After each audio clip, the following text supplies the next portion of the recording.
Welcome to the Wiglaf Big Idea Show, presenting Headline Pricing, January 2016. This issue, Smartphones War, Apple versus Samsung. What do we have going on there? Well, we got reports by IDC that shows that Samsung's definitely winning the market share war, 21% market share versus Apple's 14% market share. Then we get reports that says Apple's getting all the profits. Question mark Rockman says, what's going on here? This doesn't make sense. Samsung wins the share, Apple wins the profits. What's going on? So we dig a little deeper. Apple, 14% market share, earning 92% of the operating profits from only the 8 top smartphone makers. So we left out some of those smartphone makers. Meanwhile, Samsung had 21% market share, but among those same 8 top smartphone makers, they only earned 15% of the total operating profit. The other 6 overall had losses. So I look at this, and even at the clarified data, which isn't perfect, it's not apples to apples comparison, coming from 2 different sources, but we do have some issues. These issues are saying that Apple is winning the profits, Samsung is winning the share. Now, usually, if you win the market, you gain the profits. So what is going on? That is exactly what we're asking. Take a look at price levels. Apple, definitely higher priced. Take a look at the Android stuff. It's usually around $185 US, but the Apple is sitting around $624 US. Now, granted, Samsung does sell the Galaxy S6 Edge, and that is most comparable to the Apple's type products. It might even be considered better by some of y'all out there. Take a look at price segmentation. Apple offers very limited, a small variation in offerings. Yes, they do have good, better, best. Yes, they do have 2 different kinds, but basically it's a much smaller variation in offerings compared to Samsung. Samsung has a much wider variation in offerings out there. It relies on promotions and discounts. Apple says no, it doesn't like those discounts on their products. Where you go, you get a different price. For Samsung, Apple says basically one price wherever you are, regardless of the channel or the outlet. You buy it online, you buy it directly at the store, wherever you want to go. You're going to get roughly the same price. Now, this is a bit confusing. Usually, when you offer different prices, you get both profits and share. We definitely see why they're getting share, but what happened to the profits? See, without price segmentation, like an Apple strategy, you usually miss some of the market.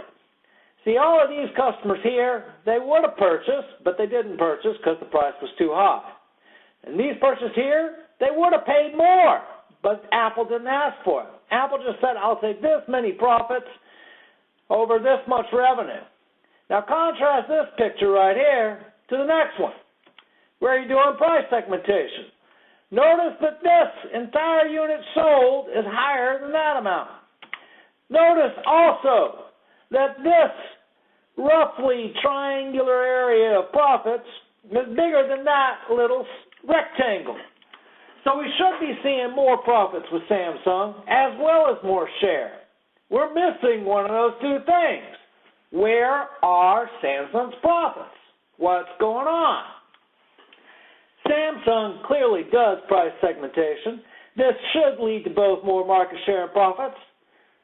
They earn the share. Where's the profits? What's wrong? What's wrong with economic theory, says question mark Rockman. And I think he has a good question. Well, the answer is price segmentation is hard. It's hard. It's not easy. You're trying to separate customers from one group to the other group and make one group pay a higher price while the other group pays a lower price. Now, if you're that group paying the higher price, you don't like it. You're going to immediately try to find ways to pretend you're a low-price customer. See, some of those high prices that would have paid a higher price ended up paying a lower price or getting a discount when they didn't need it. It's hard to enforce price segmentation barriers, especially when you're using coupons and deals and special channels and all this other stuff. It's just hard. So some of these high-price customers leak into the low-price offerings or the low-price channels. Price segmentation is hard to enforce on customers.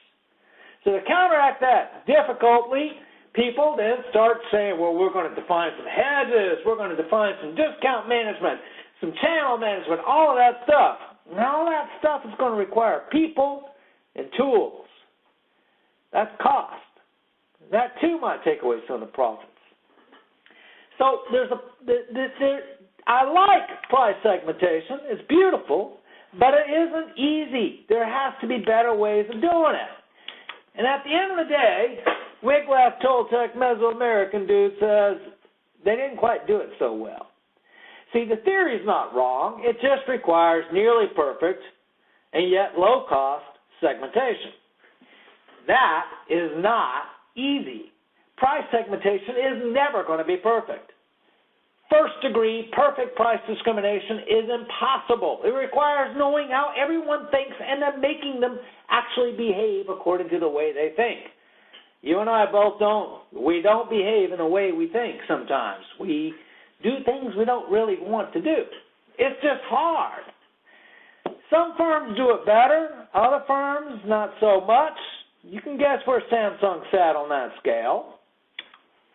The point is, price segmentation is difficult.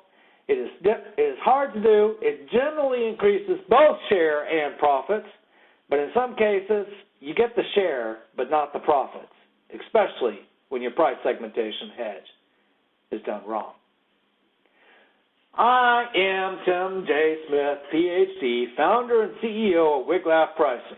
You've been listening to the Wiglaf Big Idea Show presents Headline Pricing. Follow me on LinkedIn at Dr. Wiglaf. Thank you.